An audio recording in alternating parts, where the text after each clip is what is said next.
Persecution of the faithful is on the rise in Nigeria. Earlier this month, a Christian pastor was beheaded by Islamic extremists after he refused to renounce Christ. Late last year, 11 Christians were executed by ISIS terrorists. One report says between November 2018 and October 2019, more than 1,300 Christians were killed in Nigeria. Joining us now with a look at this troubling situation is Toufic Baaklini. He is president of In Defense of Christians. That is a nonprofit and nonpartisan human rights and advocacy organization based in Washington, D.C. Toufic, thank you so much for joining us. We really appreciate it. Thank you for having us, and thank you for talking specifically about Nigeria and what's going on. There's an ongoing genocide in Nigeria, and we don't hear much about it. So thank you for this. Absolutely. Why do you think there has been a rise in violence against Christians in Nigeria?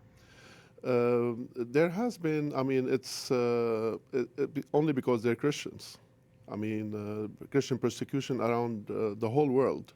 80% of persecution is against Christians worldwide. And in Nigeria, it happens that they're not a minority.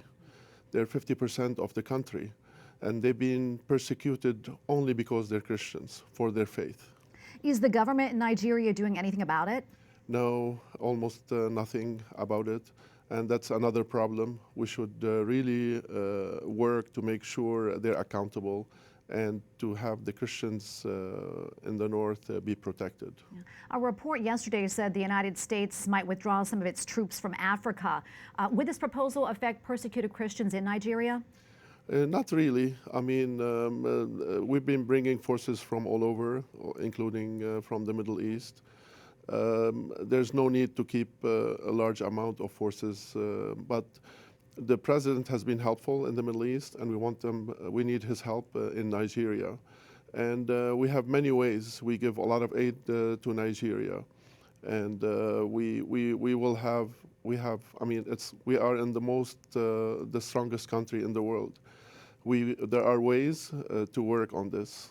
And we will continue the pressure to have the government involved and to stop this ongoing genocide. Toufic, is there anything that people here in the United States can do to help those in Nigeria? Yes, of course. We need to raise awareness. We need our Christians, brothers and sisters' voice to be heard here. What would be great is to get our people here in the United States involved, and to call their members of Congress and bring awareness to this genocide that's happening, and to be the voice of the voiceless. Is there any chance the situation over there will improve? It will not improve unless we help and support our brothers and sisters there. As we saw what happened the Christmas Day, the beheading of 10 Nigerians only because they're Christians, and they shot the 11th person.